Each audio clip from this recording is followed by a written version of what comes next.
Hello and Jai Shri Ram everyone. So a day after NEET result, hope आप लोग की preparation अच्छी चल रही होंगी। तो बेसिकली जो कोर्ट का था डिसीज़न वो आ गया है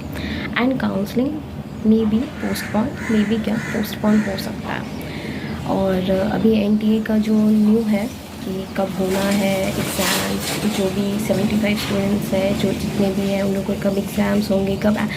कब रिज़ल्ट डिक्लेयर होगा, कब उसके बाद फिर काउंसलिंग प्रोसीजर स्टार्ट होगा। तो बेसिकली हम यहाँ शेयर करने आए हैं कि दैट्स व्हाट्स नेक्स्ट। लाइक अगर आपको एमबीबीएस सीट नहीं मिलता है, एज यू ऑल नो कि बहुत बॉर्डर लाइन पे मार्क्स है, रैंक है, तो फिर अगर एमबीबीएस नहीं मिलता है लास्ट राउंड में, स्ट्रे राउंड में भी, सो नेक्स्ट मैं क्या ऑप्ट करना चाहूँगी, may be BDS, BAMS, BHMS जो भी हो। सो या as you all know that NTA can postpone the NTA can क्या NTA will postpone the counseling।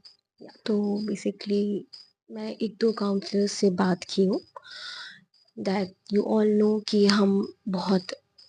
Border line पे हैं, जैसे कि थर्ड राउंड या फिर स्ट्रे राउंड में मिल सकता है कॉलेजेस, मिल सकता है। हम लोग जानते हैं कि अभी कोर्ट का फैसला आया है, सो एनटीए कुछ दिनों में वो जो 75 स्टूडेंट्स का नोटिफिकेशन देगा कि कब उन लोग के एग्ज़ाम्स होंगे, कब उन लोग का ये रिज़ल्ट डिक्लेरेशन हम सबका एक साथ होगा, मे बी मोस्ट प्रोबेबली हम सबका एक साथ होगा and then counselling will proceed. तो बेसिकली इसमें बहुत टाइम लगने वाला है। देखो फ्रैंकली स्पीकिंग,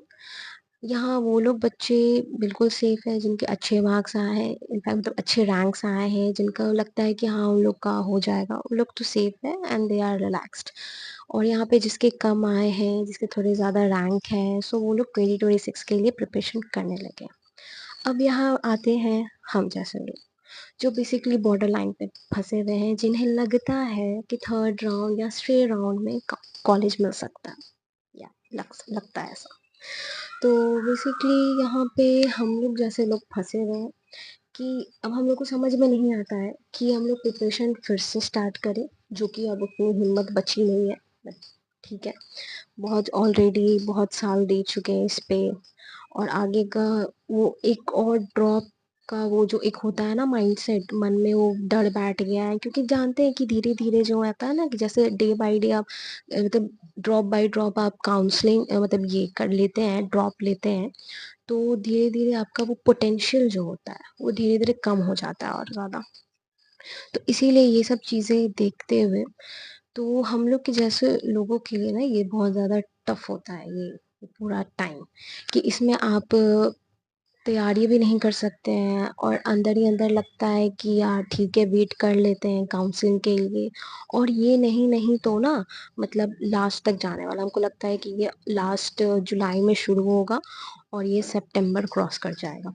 तो स्टे तक भी वेट करना है, तो सितंबर लास्ट। उसके लास्ट टाइम भी मुझे याद है जब मैं प्रिपरेशन कर रही थी, उस टाइम भी बहुत सारे स्टूडेंट्स, जैसा कि पिछले बार और ज़्यादा लेट हुआ था काउंसलिंग, तो पिछले साल बहुत सारे बच्चे जिन्हें लग रहा था कि नहीं स्टे राउंड तक, वो लोग भी मतलब अक्टूबर के बाद बैचेस ज्वाइन करने लगे थे कि अब आगे का प्रिपरेशन करना है, क्योंकि उन लोग के पास कोई ऑप्शन नहीं बचा था, और जिन्हें एक्चुअली सिर्फ एमबीबीएस करना था वो लोग। तो यही है कि हाँ ये वाला जो होता है ना जो बीच में हट जाते हैं, उन लोग के लिए ये ज़्यादा टफ होता है कि मतलब अब हम लोग आगे मतलब वेट करें या फिर वापस तैयारी करें, ये बहुत ज़्यादा हेक्टिक हो जाता है। तो बेसिकली ये सब सिनेरियो देखते हुए हम जो सोचे हैं कि दैट व्हाट्स नेक्स्ट, ये जो है, तो बेसिकली अगर एमबीबीएस नहीं, स्ट्रे राउंड तक होता है ना कि लाइक थर्ड राउंड तक होता है ना कि एमबीबीएस नहीं, तो फिर I will go for BDS. If I go for BDS तो उसमें मैं कोशिश करूंगी कि जिसमें नो बॉन्ड हो उसमें जाऊं, ताकि एक अलग ही मतलब एक होता है ना एक अलग अटैचमेंट हो गया है कि हाँ वो एमबीबीएस की चीज़ ठीक है, तो मैं सोची हूँ कैसे नो बॉन्ड वाले में जाऊंगी, फिर आई सी फॉर नेक्स्ट ईयर कि बट ये होता है ना कि साइड में कि है कुछ, ताकि तुम अच्छे से प्रिपरेशन करो, तो एक रहता है ना कि हाँ ठीक है चलो एक साइड से, अगर नहीं भी हुआ अगले बार तो फिर एक होगा कि ठीक है चलो है एक साइड से। तो बेसिकली इसीलिए क्योंकि एक वो होता है ना यार एमबीबीएस के साथ वो एक ऐसा वो वाला कनेक्शन हो जाता है कि आप छोड़ भी नहीं सकते हो, और फिर अकेले वो चीज़ एक प्रिपरेशन में पूरे कांस्टेंट वे में करना हो भी नहीं पाता है, बार बार बार बार। ऊपर से ऐसे सिनेरियो के साथ कि इतने सारे मतलब ऑलरेडी यू नो कि 2024 में क्या हुआ, फिर 2025 में इंस्टेंट ऐसा पेपर। तो बेसिक बट अगर उसमें नहीं हुआ तो फिर I will continue with this what I will get. तो ठीक है यार, बस इतना ही बोलना था। एंड होप जो आगे प्रिपरेशन कर रहे हैं आप लोग अच्छे से प्रिपरेशन कर रहे होंगे, and all the best next year के लिए। एंड बस इतना है। Let's wait for the next notification of NTA. कब क्या एग्जामिनेशन होंगे वो 70-75 स्टूडेंट्स के, and then the result will come and then the counselling will proceed. Let's wait, और क्या ही कर सकते हैं।